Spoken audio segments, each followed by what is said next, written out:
Hosea mstari wa 14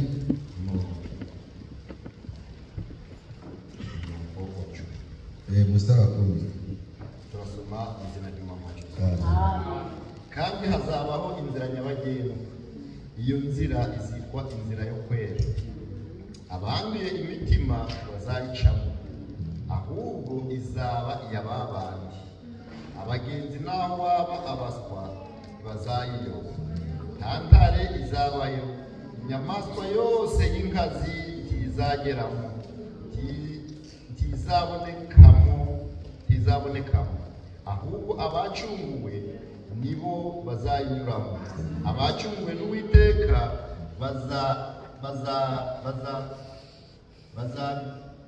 bazagaruka bagere i Siyoni, baririmba ibyishimo bihoraho, bizaba kuri bo, bazabona umunezero n'ibyishimo, kandi umubabaro no gusuhuza umutima bizahunga. Amen. Yoeli Hosea ibice 12 sura 14 umurongo wa 10.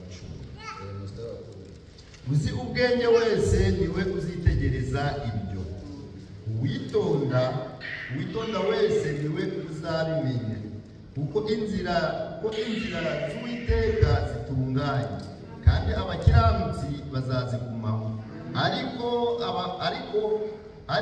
abacumura bazazigwamo. Amen. Imana ihere ijambo ryayo. Mungu abariki neno lake ya siku ya leo katika Yesu Kristo. Tutaketi. Nataka zungumza neno fupi mbele ya kufa. Tuombe taji, tuombeye nafsi tunaishi ndani, tuombeye safari tunayo. Natazungumza neno nasema eti njia ya waliokombolewa, njia ya waliokombolewa. Iyo umuntu yacunguwe, mtu akishakombolewa amenya ko abafite ibyo yacunguriwe, anakuwa na binyerisha kombolewa ndani. Amen. Amen. Ucungurwa, kombolewa bisobanurwa ngo ina maana hari ikintu cyacenda kwica dusabe, kitu kitaka kuwa ndugu tusabe, haboneka uwo kunapatikana wa kumkomboa, haboneka uwo gupfa, kunapatikana wa kufanikwe kwa nafasi yake. Nibwo bucungu, ile ndiyo ukombozi. Ndio kuganira ku nzira, nataka kuzungumza ku njia ya waliokombolewa. Abacunguwe, waliokombolewa bafite inzira bacamo, wana njia wanapita ndani. Abavuye mu byaha, waliotoka ndani ya dhambi, bafite inzira bacamo, wana njia wanapita ndani.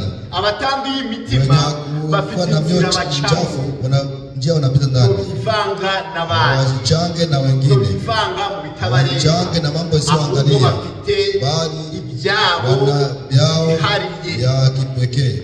Amen. Amen. Ni inzira y'abacu, njia ya waliokombolewa. Yesaya anatuambia iyo nzira, ile njia izaba inzira yo kwera, itakuwa njia takatifu, kandi abanduye imitima waliokuwa na mioyo mchafu hawatapita ndani.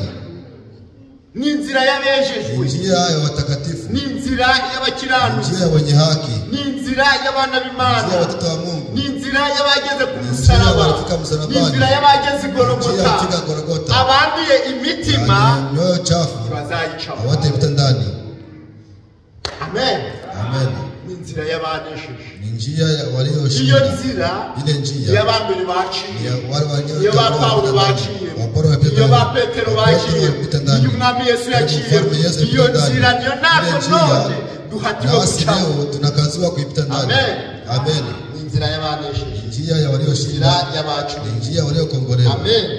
Kandi hazabaho inzira nyabagendwa, itakuwa njia iyo nzira izitwa inzira yo kwera, njia itakuwa njia ya ni inzira yo kwera, njia takatifu. Amen. Amen. Iyo nzira, ile njia, ile njia yo kwera, njia takatifu. Abanduye umutima, kuna mwenye moyo chafu ataipita ndani, nta munyabyaha mwenye dhambi zayinyuramo, ataipita ndani. Ahubwo ni inzira, ni njia y'abafite umutima, walio moyo uboneye, safi. Amen. Amen. Nanjye uyu mugoroba ndakurarikira cha muri iyo nzira, njia ni inzira yo kwera, ni njia kutakatifu. Abanduye imitima na mioyo chafu hawatapita ndani, bali izaba inzira njia ya wale ni wanani, wale waliochaguliwa, wale walitoka ndani ya kabila,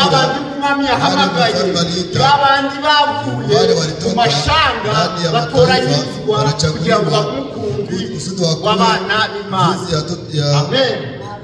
wa Mungu. Kwa njia ya wale, sio njia ya watu wote.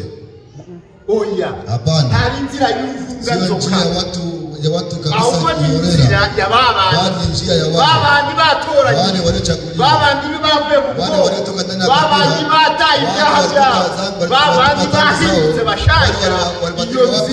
ile njia takatifu. Amen.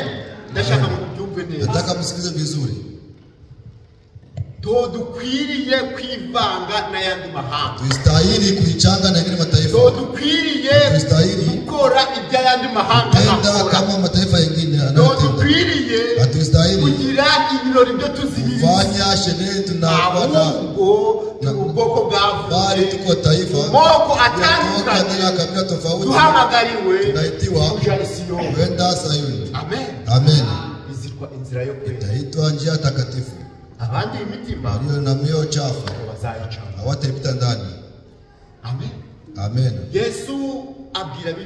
Yesu akaambia wanafunzi wake eti hari inzira ebyiri, na njia mbili. Inzira imwe ni ngari, njia moja ni pana, iyindi irafunga, njia nyingine kabisa ni dogo sana. Inzira ngari, njia pana, abayinyuramo wenye kupita ndani ni wengi cyane, wengi sana, kuko nta mategeko agira, hakuna sheria wanayo. Iyo nzira ngari, ile njia pana, nta mategeko agira, sheria nayo. Abasambanyi baca, abarozi baca, abicanyi bagaca, abasinzi bagaca, kuko ni inzira ngari, bagenda n'umufungazo.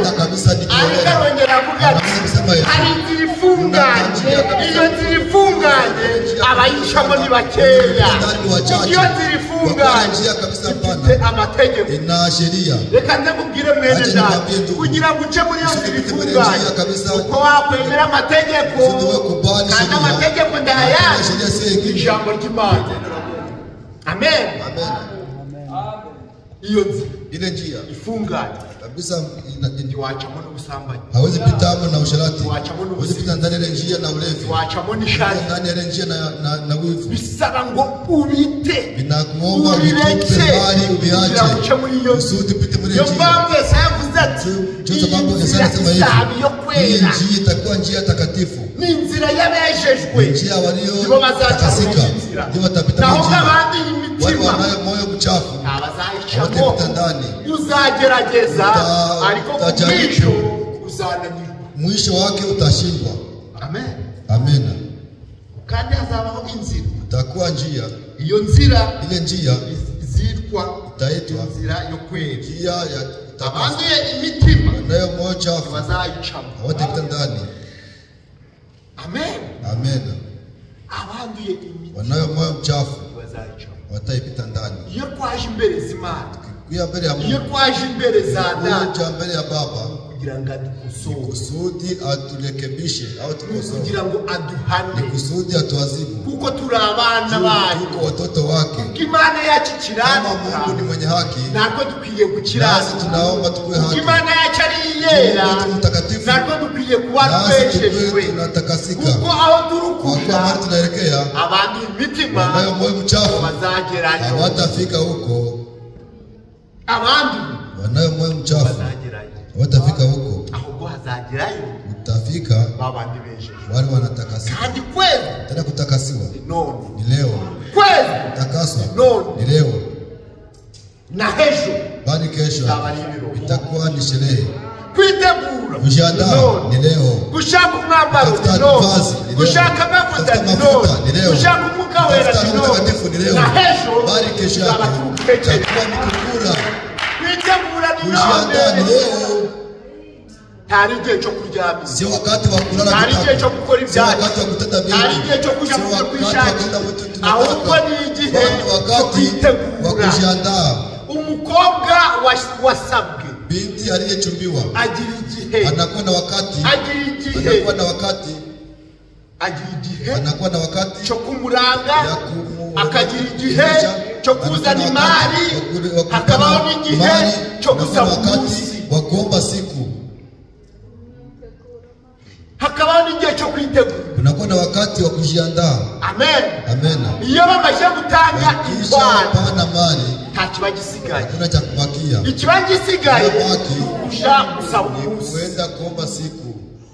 bamara gusaba umunsi, bakishaomba siku bakagenda bakitegura, wanaenda kujiandaa. umukobwa asigara ari kwitegura, binti anabakia kujiandaa, n'ababyeyi bagasigara bari kwitegura, wazazi wanabakia kujiandaa, umusore yagiye akajya gutegura inzu, vijana anabakia anatarisha nyumba. Niyo mpamvu Yesu yavuze ati, maana Yesu alisema muhagarike imitima yanyu, simamishe mioyo yenu, data hari amazu, nyumba ya baba ngiye kubategurira ahantu, nenda kuandalia mahali penu, nitarudi niwapeleke. Inkwano yamaze kuyitanga, inkwano tugitegereje, aho inkwano yaratanze, inkwano yatanze ni amaraso ye n'umubiri we. Amen. Amen. Nta muhanga n'umwe wari watanga amaraso ye, ariko umwami Yesu we yatanze ikiguzi kiremereye, atanga amaraso ye. Aravuga ati, uno mukobwa nta kindi nkwiriye gutanga ubuzima bwawe, nafsi yangu, atanga amaraso, anapana damu yake, ile ndiyo malipo au mali. Amen. Amen. Igisigaye ni iki? Inabaki ni nini? Ni inzoga y'icumi, ni pombe ya kukumbusha, inzoga yo guteguza.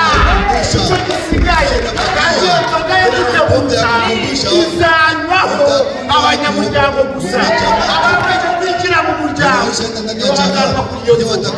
None kwinjira mu muryango n'ibyayi, none reka kwishimira, acha kuingia kesho. Amen. Amen. Kwitegura ni none, kujiandaa leo. Ndio ile njia izaba inzira yo kwera, itakuwa njia takatifu. abanduye Wanayo moyo mchafu ntibazayica, watapita ndani. iyo nzira, ile njia izaba inzira yo kwera, itakuwa njia ya kutakaswa. abanduye Wanayo umutima, moyo mchafu, abafite ishyari, wanayo wivu ndani ya abafite moyo, inzangano mu wanayo mutima, chuki ndani ya moyo, abafite imijinya mu wanayo mutima, kisirani ndani ya iyo moyo. nzira Ile ntibazayicamo, njia watapita ndani, ntibazayicamo, kuko iyo nzira izaba y'abakiranutsi, izaba ari inzira yo kwera. Abanduye bazayigeramo, watapita ndani.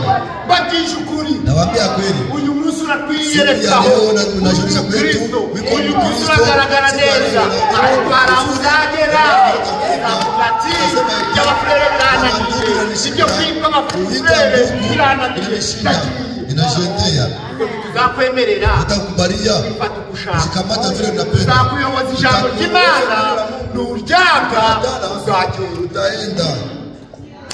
iyo nzira, Ile njia inzira yo kwera, itakuwa njia ya haki. Wenye moyo chafu hawatapita ndani, hawatapita ndani.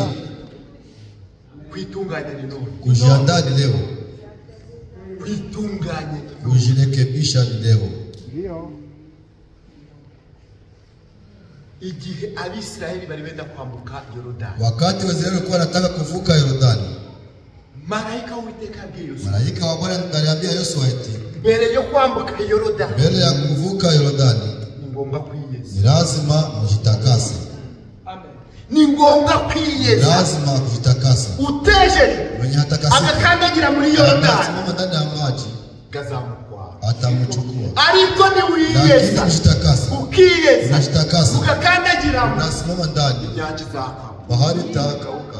Yosuwa ategeka imiryango yose ya Israeli ati ukwiyeze, kujitakasa. umugabo ntabwo umugore we, umugore bariyeza, Banajitakasa, ubwoko bwose taifa lote linajitakasa. kuko nk'ejo Kwa kesho urabuka Yorodani, tutavuka Yordani. natwe aho tugeze none, aho tugeze none, ukwiyeza, nutiyeza none, ejo ntabuka we urahawe, Kesho hautapata mtakatifu, tawuzabona imbaraga hautapata nguvu ya kupatisha.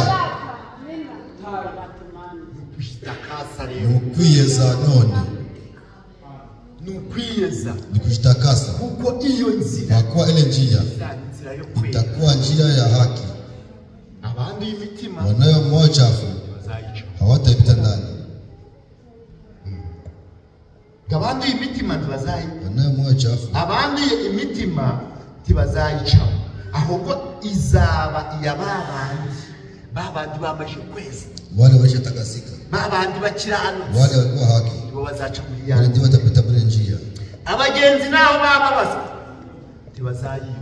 Wasafiri ingawa wanaweza kuwa wajinga, hawatakosa muri njia. Abagenzi Wasafiri naho baba abaswa ingawa wakwe wajinga, hawatakosa ile njia. Amen. Amen. Ku murongo wa 9 kutubwira. Mstari wa 9 kunasema eti Pantare izabayo. hakuna simba itakuwa huko. Nawe ufite umutima w'intare. Kama yuko na moyo kama wa simba. Nawe ufite umutima Na w'intare. moyo kama wa simba. Hauzagerayo. Utafika huko. Hari abantu bagira imitima y'intare. Na moyo kama simba.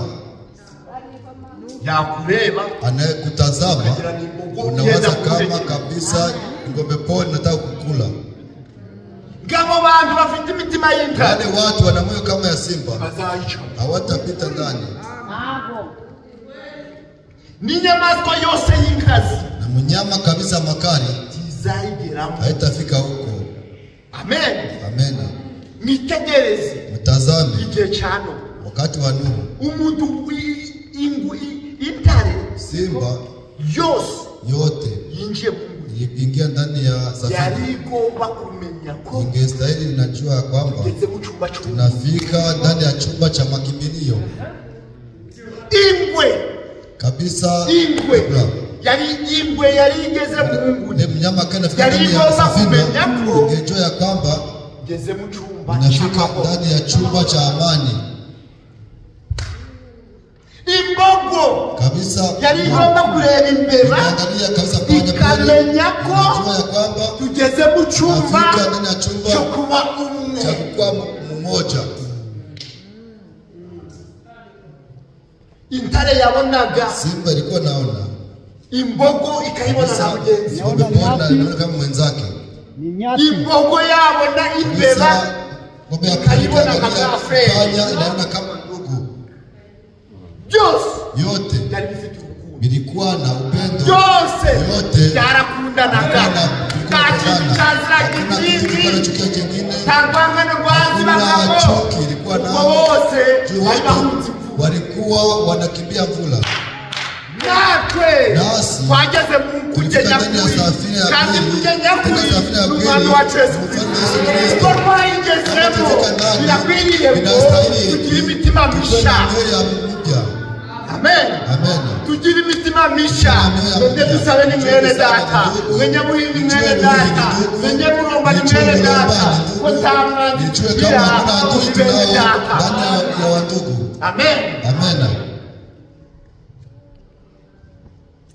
Ntare akagira simba kesema eti kabisa ya mushamba bari mupori.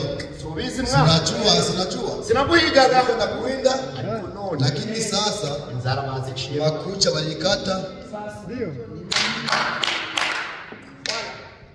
ya pusi cyangwa ile intuza inyahu paka ile paka yakabonye imbeba ingiangalia panya pori kabwira imbeba inaambia panya pori eti beba wewe panya uri petit frère wewe uko kabisa petit frère lakini pale nje tulikuwa tunafia nini tunafia nini alikuwa uri petit frère bagahoberana wanakupatiana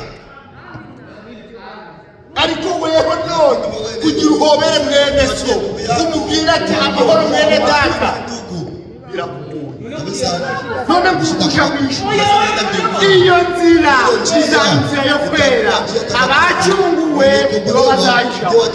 nibo bazayinyuramo kuko bazaba bafite imitima iboneye bazaba ari abakiranutsi nta kibi kizabarangwaho ahubwo bazaba ari abera bazayicamo bari kuririmba bavuga ati amena tunesheje tunashinda kifo.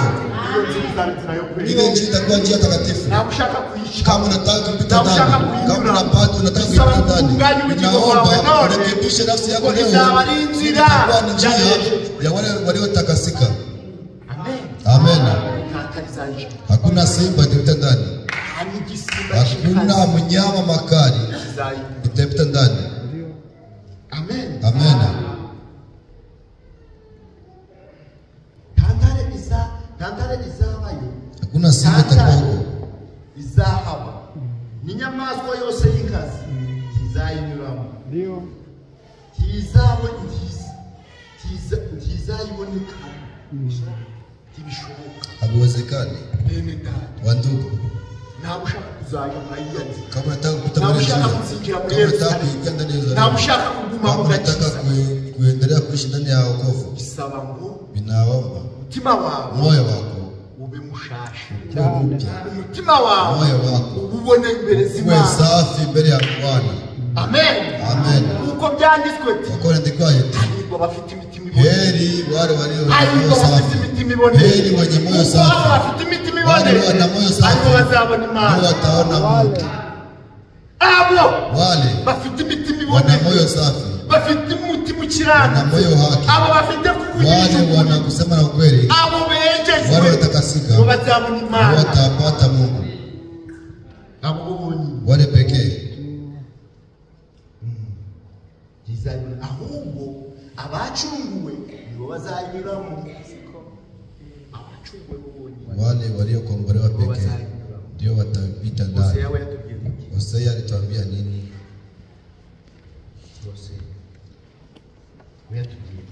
Hosea alituambia je?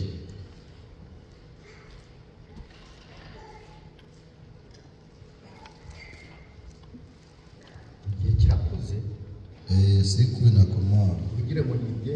Usiwaze kama ni ya kesho.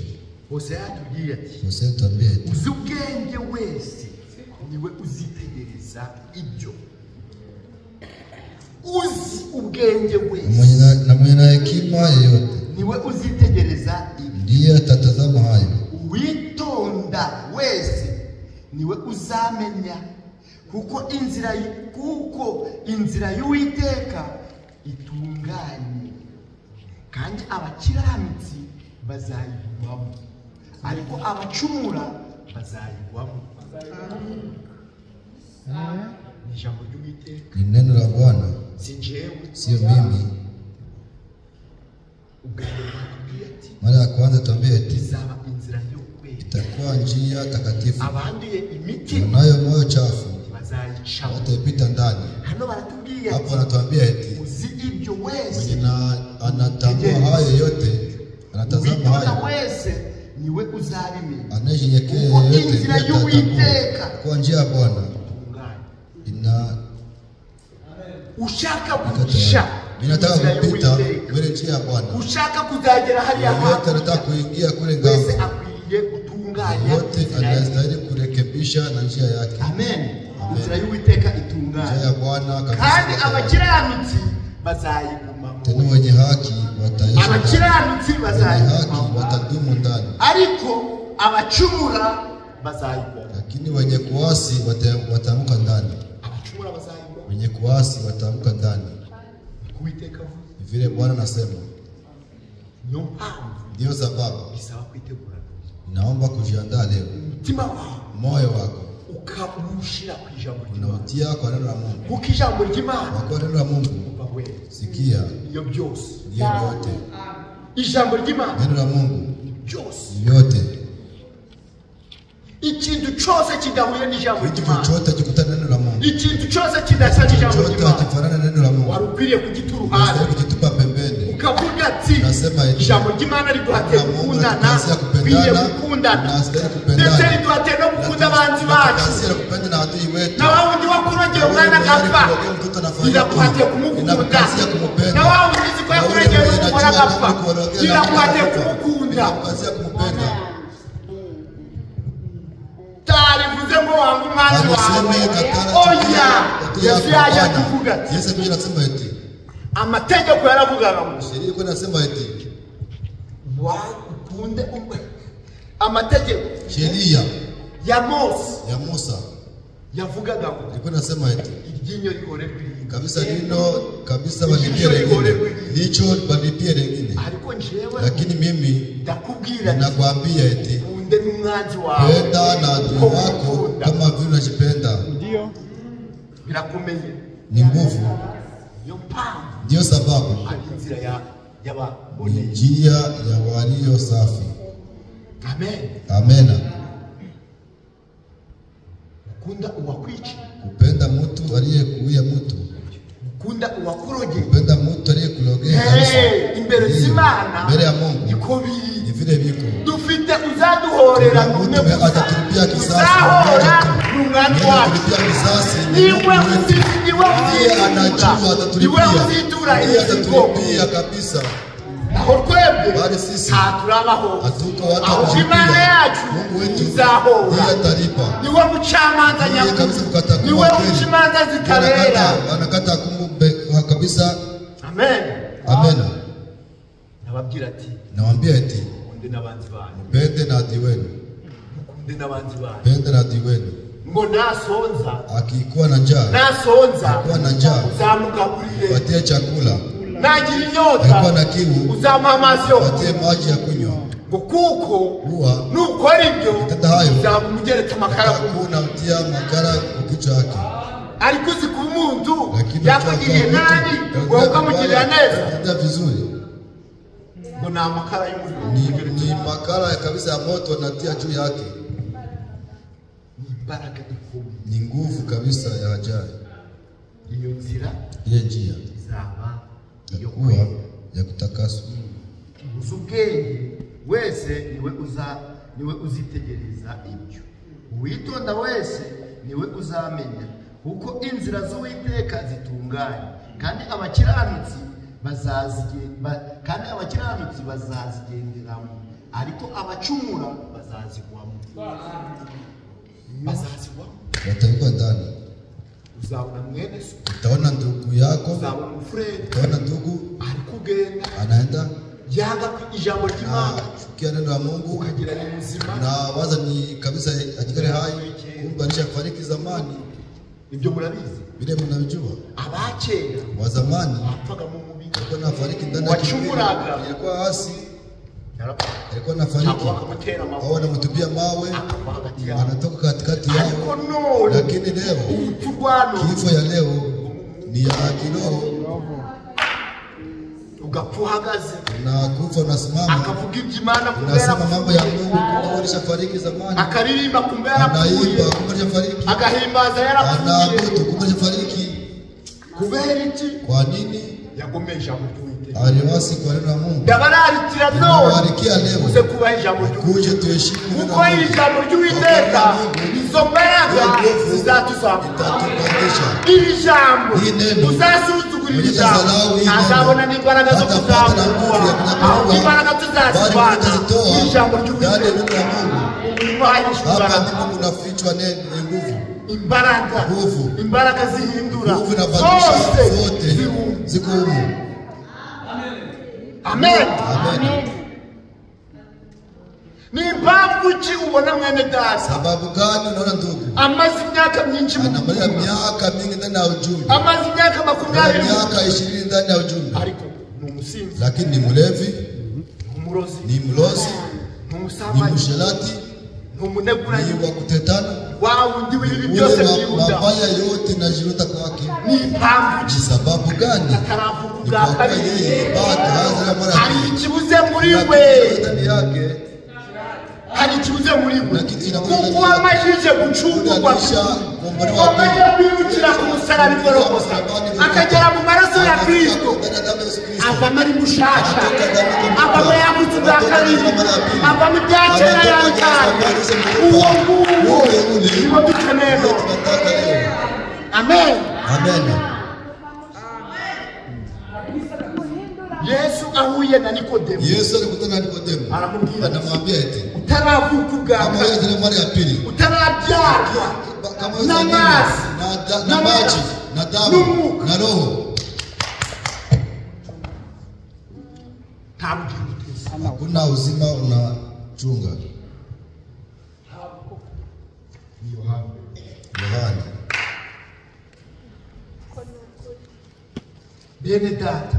Wandugu. Aho tugeze no. Wale tunafika leo. Inaomba kuzira mara ya pili. kukiyo nzira turukujamo ile njia tunaingia zari nzira yo kwera kwa njia takatifu abandi imitima nayo moyo na chafu bazayigeramo wataingia ndani wataingia ndani kandi ni none tena ni leo tekubishirejo sibitie kesho sibitie kesho nubishirejo kubitia kesho ni byako ni Yohana ibice bitatu Yohana sura 3 Yesu awe na Nikodemu wakati Yesu alikutana na Nikodemu aramubwira ati amwambia eti Nikodemu Yesu aramubwira ati nukuri ndakubwira yuko umuntu atabyawe ubwa kabiri atabasha kubona ubwami bw'Imana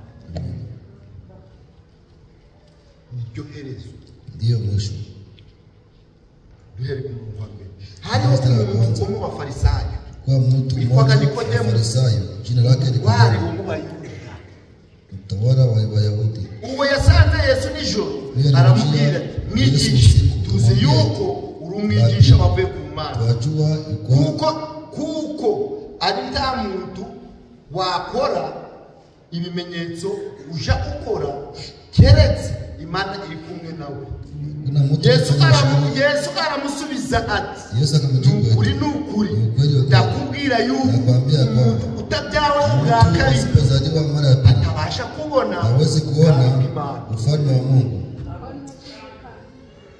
waherutse tukudumika mu mazi tunakutia ndani ya maji unatoka ukigari ule niyo mpamvu none niyo sababu leo kubara imyaka myinshi miaka mingi ndani ya ujumbe ariko bya bindi byose yale yote inakuwa inatembea ninde watukanye yani alitukana ni fulani ninde wa inzoka ni fulani ninde wasambanye ni wao ninde wahose ni wao wagiye mu mazi ulienda ndani ya maji unatoka mu kigali ule ubaye mu butumwa imyaka myinshi unatoka ndani ya ujumbe myaka mingi unari wawe mu kigali ule kubeki kwa nini turavuga hawajazaliwa mara ya pili hawajazaliwa mara ya pili turapfa bado hajakufa umuntu wamaje gupfa mtu mwenye alishafariki apfa kuri byose ndani ya yote wari wabona intumbi irigarana na muzoga inashigeuza wari wabona intumbi iravuga ati muperesi toto wari wabona intumbi iraje muri mama yake iyunja bayitumbi kwa muzoga abarindiriye ki anakuwa anachunga kumuzika none natwe twarapfuye nasi tulishakafariki kuko umubatizo bisobanuye gupfa kukuvanamo bigasobanura kufufuka dupfanye na Yesu tuzukanye na Kristo amen ibyacu byose turabihambye kamere yacu yose turabihambye ibyacu byose turabihambye tuvutse turi bashasha uwo niwe mubatizo ule ndiye mubatizo newe turakuzize sasa wewe tunazukanye usambanyi uzukanye shari uzukanye urozi unakuwa na ulozi wapfuye hata wewe haujakufa unachari muzima kingali hai ile njia itakuwa njia takatifu njia takatifu Nikodemu aramubaza akamuuliza eti umuntu yabasha ate kubyarwa akuze mtu anazaliwa je akisha komara kandi yari umwigisha huyu alikuwa mwalimu cyangwa pastor alikuwa revera pastor ariko ntiyamenya lakini akujua vile mtu anazaliwa mara ya pili Nikodemu aramubaza akamuuliza ese umuntu yabasha mbese umuntu yabasha ate kubyarwa akuze anawezaje kuzaliwa mara ya pili akiwa mzee aweza kurudia ndani ya tumbo ya mama yake anazaliwa Yesu aramusubiza Yesu akamjibu eti ni kweli nakwambia kwamba umuntu utabyawe mtu azaliwe na maji na roho atabasha kuingia ndani ya ufalme wa Mungu amen amen umuntu yabyawe mtu kama azaliwe na maji na roho atabasha kuingia mu bwami bw'Imana. bivuze ngo Nasema hivi, yakubatiza hanyuma baadaye ukawera kuza akuje kwako. utarabona umwuka wera Kama hujapata Roho Mtakatifu uracari wawe uchingani ule. amen Amen. utarabona umwuka wera Kama hujapata Roho Mtakatifu uchingani ule. uracari uchingani ule. ikibyarwa n'umubiri Kilichozaliwa kwa mwili nacho ni mwili. ikibyarwa n'umwuka Kilichozaliwa na roho nacho ni roho. ikibyarwa n'umubiri Kinazaliwa na mwili chita kubyumubiri kinashughulikia vya kimwili. ikibyarwa n'umwuka Kinazaliwa na roho chita kubyumubiri kinashughulikia vya kiroho. Amena. Ile njia itakuwa njia takatifu abacu waliokombolewa. sina warachungu Kwenda wewe ulishakombolewa. na warachungu Na wewe ulishakombolewa. alitumwambia kuchungulewa chomwanga chungwe kusamaji mwambia chungwe kunzoga mwambia chungwe kunzama mwambia ajirie neza sana wewe akujirie neza mwambia yokupera abantu imitima bazayicamo hawatapita ndani. Hawatapita ndani. ijambo ry'Uwiteka ni ukuri. Neno la Mungu ni ukweli. Ni kweli. Zaburi. Ijambo ry'Uwiteka Neno la Mungu riryoheye amatwi. linakuwa utamu kwa masikio. Bisaba Linaomba turyubahe. tulitii. Iriri hano kwize nkuru. Yuko hapa kui karatasi iingie ndani ya mioyo. Zaburi ya kwanza. Nasema mstari wa 6. Kuko Uwiteka azi inzira y'abakiranutsi ariko inzira y'ababi izari. Kwa kuwa Bwana anajua njia ya wenye haki, bali njia ya wasio haki itapotea. Kuganira ku nzira y'ababi. Tunaongea njia ya wenye haki waliokombolewa. Ndugu, dada,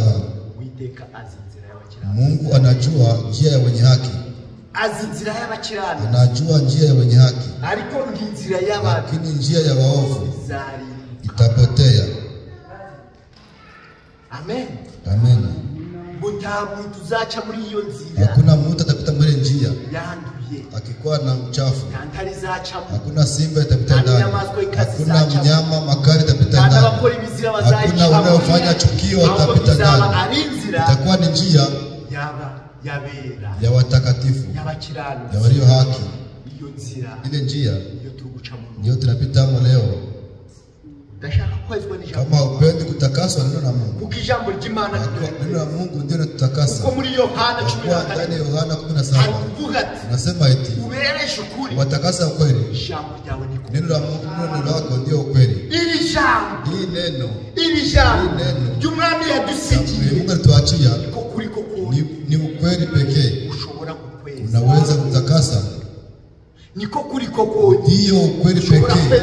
Inaweza kutakasa moyo wangu. Kuko handikwa ijambo ry'Imana ikoti cyaye. Panga makari. Ifite amungi impande zo. Kabisa makari upande wote. Amen. Amen. Usomya Abefeso. Ukisoma wa Efeso. Unatuambia eti wa Efeso. Unatuambia eti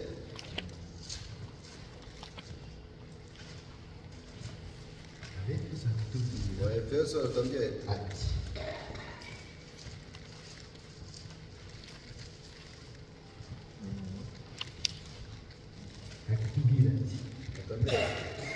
Abefeso ibice 5. Wera mu murongo wa 25. Hakutubwira ati ngo aryeze amaze kuryojesha amazi n'ijambo rye. Alitakase maji na neno lake. Mwi neno nimo kuna maji ya kusafisha bibi harusi. Si mawazo ya Asheri, si mawazo ya ndugu atari intekerezo sio mawazo ya mtu, atari intekerezo z'umuntu, sio mawazo ya nabii, ahubwo muri irisha ndani ya neno harimo amazi, kuna maji yoza ya kutakasa vitu ageze amaje kuryojesha amazi alitakasa kwa maji atishire rifite ubwiza ridafite ikizinga cyangwa umunkanyari mukunjo au lawama cyangwa ikintu cyose cyo kinafanana hivyo. Amen. Amen. Bisaba kwezwa, binawaomba kutakaswa tena, kutakaswa leo, ejo ntarahacu, kesho sio kwetu. Uyu munsi, siku ya leo, ukisikia neno la Mungu, ukisikia sauti ya Mungu, usifanye moyo mgumu. Amen. Amen.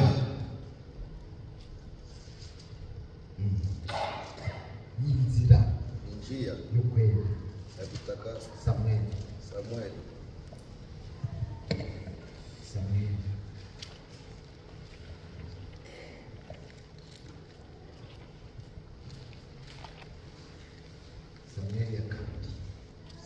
ya pili.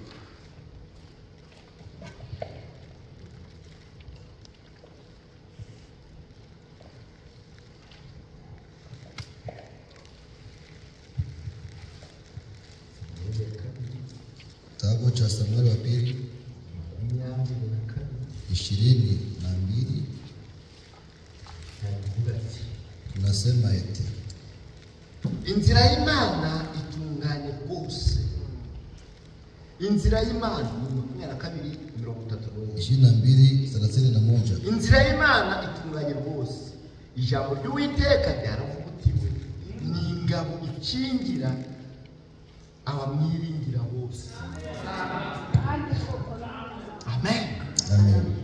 Inzira y'Imana, njia ya Mungu inastahili. Inzira y'Imana iratuwe. Njia ya Mungu kabisa n'abayishamo, na waliopita n'abaca muri iyo nzira, na waliopita ndani ya njia inastahili kabisa kuwe wana. Amen. Inzira y'Imana iratunganye rwose. Njia ya Mungu kabisa. Ijambo ry'Uwiteka ryaravugutiwe n'ingabo ikingira abamwiringira bose. Ninde Mana atari Uwiteka? Ninde gitare kitari Imana yacu? Imana ni igihome cyanjye gikomeye. Imana ni igihome cyanjye gikomeye. Ishorerera umukiranutsi mu nzira yayo. Amen. Iyo utunganye kama ugatunganira Uwiteka, ukagira umutima uboneye, na moyo safi, Imana ndayiraza. Mungu anakuja. Wino mwana wangu, kuja mtoto wangu, kuja nikuongoze, kuja nikuoneshe, chana hano, pita hapa, kuja tena pamoja, wewe ufanikika uko utunganye, kwa kuwa wewe uko haki. Amen. Amen.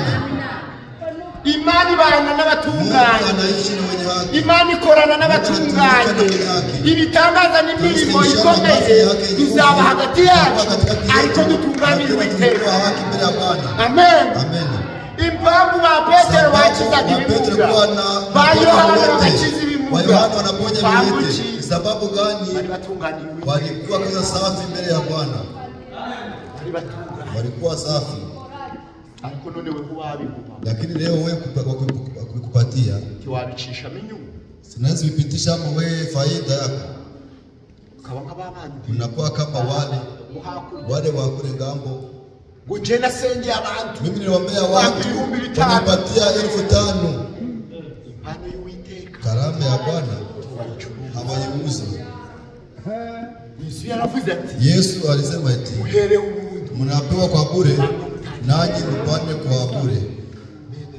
Wandugu, tunataka kazi ya nguvu. Ushaka kwerekwa, unataka ushaka guhanura, unapata kutabiri toka ndani ya dhambi, ufanye vinayo kabisa safi. Leo kupatia karama. Sasa kupatia karama ya kutabiri, kupatia karama ya kusema vile itakuwa. Pale tunaweza sema eti adui wangu wakufe. Inawezekana. kukakubujije kwa umutekano anaukosesha salama, utasema muda huyu akufe, na tena vinakuwa chini. Mungu anataka kwetu sio kukimbia nyuma ya ishara, bali uje tafuta njia ya Bwana, ziratunganye kandi izo nzira nituzicamo tuzagera hakurya. Inzira y'Uwiteka iratunganye, ijambo ry'Uwiteka ngo ryaravugutiwe, ryaciye mu muriro, ryaciye muri mu muriro ndani ya moto, utiryaje halikurungula, ryaravugutiwe bali kabisa lilichewa ubuzima natoka niko hai. Amen. Amen. Ngo ni ingabo kabisa, ni ngao cinjira abayundi inaingia wenye kuikimbilia. Nanjye ndabararikira nami nawarikia leo mukuje duce muri izo nzira, tupite mu zile njia safi. Niduca muri izo nzira, tupite muri njia safi, imani izabana nawe, Mungu atatumika nasi, imani izabana nawe, Mungu ataishi nasi, kandi uzareba tena mtaona kazi na ishara ndio kuwa katikati hari uko tubaye abakiranutsi, kuwa wenye haki. Umunyabyaha nareka ibyaha bye, aache dhambi zake, tabia mbaya aache tabia zako mbaya. Bila tabia hii mrudie Bwana, nami nitakuwa na rehema kwenu. Njia zenu sio njia yangu, nibyo mwibwira, ninajiambia sio ninawazia mimi. Ndio. Amen. Amen. Njia ya Bwana kabisa ni safi. Mizali. Nataka malizia hapo. Mizali. Njia za Bwana ni nzuri. Njia ya Bwana ni safi. Tunakubali kupita ndani. Tunakubali kupita ndani. Sote mkuje tupite muri njia. Sote wanaojiandaa gusanganira umwami, mulaki mfalme, mkuje tupite muri njia safi. Ile njia ni safi. Wenye moyo mchafu hawatapita ndani, hawatapita ndani. Kama una chuki kwa mtu fulani, jiunge naye leo. Kile mnafia mkiondoe. Wandugu, mtu anatembea na kifo. Sisi tuko wasafiri na wenye kuhama. Mimi niko msafiri hapa duniani, sio kwa hiyo sababu. Msafiri ana kila saa yote anajitayarisha. Msafiri kila maana kwa na ticket. Umujenzi msafiri afite ibyangombwa hafi. Umujenzi msafiri ahura na kabaga, agashakoshi karimo ibyangombwa bye, agashakoshi karimo imyambaro ye. Uwo ni umujenzi. Msafiri ntagenda gushinga, atembeye kuchimika karangara. Umujenzi ntaje muri bara mu nzoga, ndani ya bara na pombe. Cyagutangaza kushangaza, ukavuga ati unasema ati yeo ndikuna bakabaga kari uruhande. Naona handbag iko pembeni yako. Jeo mimi niko msafiri. Urukujahe unaenda wapi? Ndikujahe niko naelekea kule ngambo. None ko wicaye hano mu bara hapa ndani ya bara kuri kumwe inzoga unakunya pombe. Bavuga ati anasema eti huyu ni mchawi, uyu ni umusazi, huyu ni mchawi. uko umugenzi jo msafiri abakristo anasimama kabisa kwenye basi simama hapa ni train ranza, ni basi ranza kutana afite ticket, iko na ticket yake, ayifashe mu ntoki, akamata ndani ya mikono. Uzarebe abajamu muri Afrika wenye kwenda huko Afrika bagenda kare, wanaenda mapema. Afite ticket yake, afite libaga kugira rero mbere w'igihe, afite mapema, bapimye afite bamusigire kwa agenda kujya stamp watie kabisa kashe kama yeye atenda ndani ya ndege, kama na kidogo yatinze gatoya asanga indege yake ndege inaenda. Yatinze gatoya kabisa kawia kidogo. Wanamwambia wewe ulikawa. Sasa chunga yengine takuja. Hapa ni hapa aliko mbinguni ni mjeni naza umujeni kazabu wazakuja ngote watakwambia chunga za usigaye unabaki unachunga kabisa hukumu. Kitegura ni none ujiandani leo matayari ni none tuhagarana n'umwuka wera mfite umwuka wera ni none mtakatifu leo nikakubishirisha acha kupitia kesho acha kupitia kesho nari ali chini kama ni kitu najua ndani yako unasema hiki kitu bado si okolewa kwa kile si okolewa kwa hiki kitu si okolewa kwa usharati angalia kabisa kwa watu na kusikia naona mtu wa watu nasikia ili ilikuwa ni kitu Naezi acha unashida unasema Mungu ninakuwa kabisa natamani mana iyo mbonye yaranikira bari napindura nibadilishe tuma inasababisha unashinda bure nabagu amagambo menshi kama maneno mengi ni kushinda kuyaacha bikwiriye binaomba upige magoti mbele ya Mungu uambie Mungu eti nipatie kwa nasema inayostahili kwa magambo mengi kwa maneno mengi unatoka hapo kwasi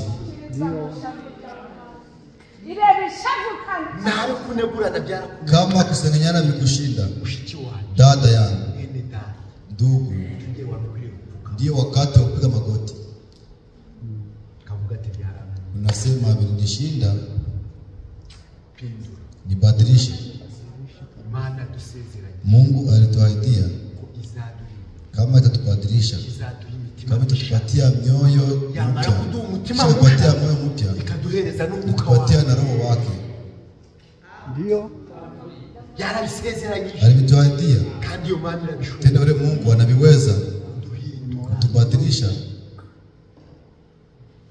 amateka yejo historia ya kesho vile vilikuwa nasema vya kesho vilikuwa nasema Asheri shirati ni nini na nini na nini na nini vile vyote vinabadilika wakinitazama nasema Asheri leo ni mtoto wa Mungu. Amen amen nawe waribaga kama ulikuwa ni nawe waratukanaga Mungu anaweza kubadilisha. Imana yahinduye Yakobo Mungu alibadilisha Yakobo imita Israeli anashindwa kubadilisha wewe. Imana yahinduye Sauli alibadilisha Sauli alikuwa na saliti kanisa anamwita Paulo anashindwa kubadilisha ila bishoboye ule Mungu anabadilisha bali wewe hauna mapenzi ni wewe hauna mapenzi.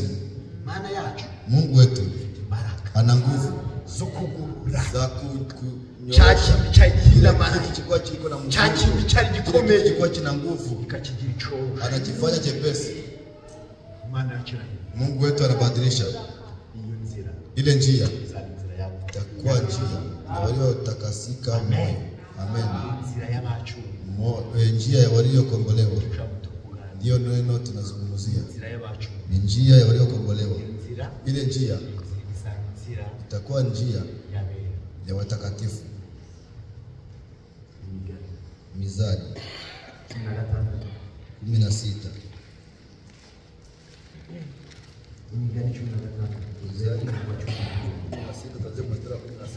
inzira nyabagendwa y'abakiranutsi ni ukureka ibi. Hapa ndio tunataka kumalizia. Nataka kila ndugu yote, kila dada yote asikie maneno haya.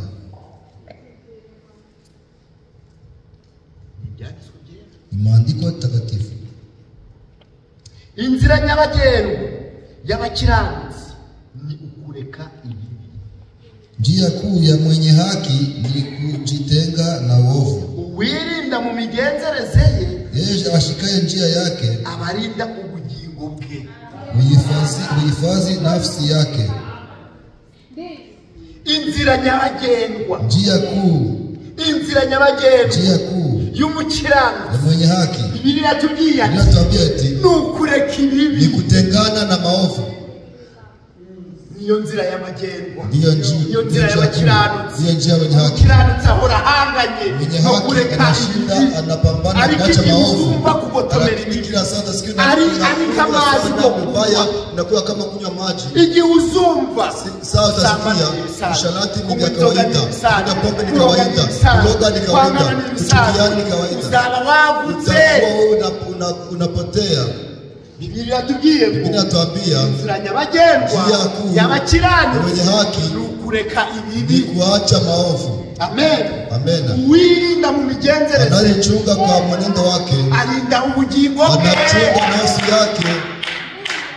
Uwirinda anayejaza ukagenda, vile natembea, ukabayeho, ukagenda, ukavugana na mwene se, abarinzi ubugingo anakuwa bwe, anachunga nafsi yake. Amena. Amen. Ukamenya ati unajua hii nikiambia dada hatahuzunika. Ukamenya ati ili jambo nikiambia mwene dada ananyumva nabi, anasikia vibaya. Uwirinda ukagenda, uwirinda migenzereze, abarinzi ubugingo, anakuwa anachunga nafsi yake. Amen. Amen. Abarinzi ubugingo, anakuwa anachunga nafsi yake. Ico gihe, hii ndio wakati ya kuishi na ndugu salama. Hii ndio wakati ya kuishi na wajirani wako salama. Hii ndio wakati na ndani ya kampuni unaishi na kutumika nao salama. Arikije bazabuti na wakati atakuogopa, ukimwambia neno anatutombokea. Uzashobora kumubwiriza ijambo ry'Imana, utaweza kumhubiri neno la wokovu.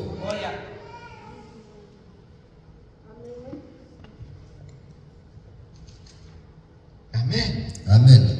Inzira nyabagendwa, njia kuu ya wenye haki ni kutengana na maovu. Ese nawe nibwo mutima ufite? Kwani na wewe ndio moyo ese nawe nibyo ushaka? Wewe unataka hivi? Ukareka ibibi, unaacha maovu, ukabibona, unaviona bikakunukira, vinakuwa na harufu mbaya kwako.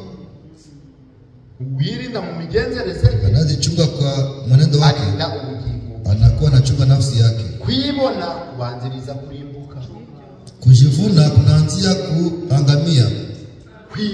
Kujivuna kunaanzia kuangamia. Ukiona mtu anaanza kujivuna, ujue kama yeye anapotea. Ukianza kuonya mtu, anakuambia uko nani? Wewe mtu alikupatia kuwa mtu akuchunga nafsi yako. Niko na sheria ya kulifanya. Ujue ya kwamba ule mtu alishapotea. Alishapotea. Mtoto wa Mungu anasikia maonyo, anasikia kile neno linasema. Amen. Amen. Kuibona kubanziriza kuri, kujivuna kunaanzia kwa hadi umutima wirarira, tena moyo wa kujitapa kubanziriza kuwa, unaanzia kuanguka. Ukirarira unajivuna mimi wewe inde kuri mbone kwa mavumbi mbone yuko nyo. Bibiliya yatubwiye ngo Bibiliya yuko mavumbi, tutenda na mavumbi wiko nane, ahubwo twese bali sote tunaweza kulala mbele ya Mungu. Amen. Amen. Kuibona kujivuna kubanziriza kuri, kunaanzia kuangamia.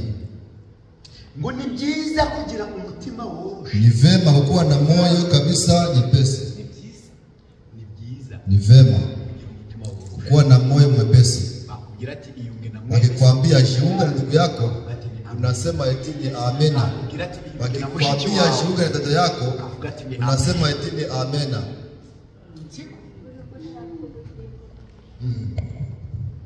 Ni byiza kugira umutima woroshe. Ni byiza kugira umutima woroshe. Vizuri kukuwa na moyo mwepesi. Ugafatana na woroshe. Unakumbatiana na walio wepesi. Kuruta kugabana iminyago bihuta kugabana iminyago n'abibone biko zaidi kugaburana na byenye Tekanyala. Witondera ijambo azabona ibyiza. Mnyena kwa kanijaza ni kwa neno. Wisunga uwiteka aba ahirwa. Amen. Amen. Amen. Ni neno la Mungu. Tulikuwa tunazungumza eti ni njia ya wenye haki. Njia ya wenye haki kuombolewa. Ina sheria. Ina sheria. Amategeko ndayabo. Sheria si wengine. Neno la Mungu. Usemera kubaho ngiko ijambo ry'Imana. Bali kuishi kama neno la Mungu nasema. Azaca muri iyo nzira. Atapita mbele njia. Usemera kuyoborwa n'ijambo bali kuongozewa neno njia ya neno la Mungu. Azayigeraho. Ariko utazemera. Lakini mwenye hata kubali. Bila tuambia eti ataanguka ndani. Amen. Amen. Ni vile Biblia tuambia. Tunataka kuomba Mungu awabariki. Kweli mnamkubali? Ile ndio Mungu kwa nitumana ya kuarifu kama njia ya Bwana wataipita ndani. Ni wenye moyo safi, wale pekee wale waliotakasika kwa dhambi zao, wale pekee wenye haki, wale ndio watapita mbele njia. Amen. Waimbaji watile nyimbo ya kujichunguza, kila mtu yote ajichunguze.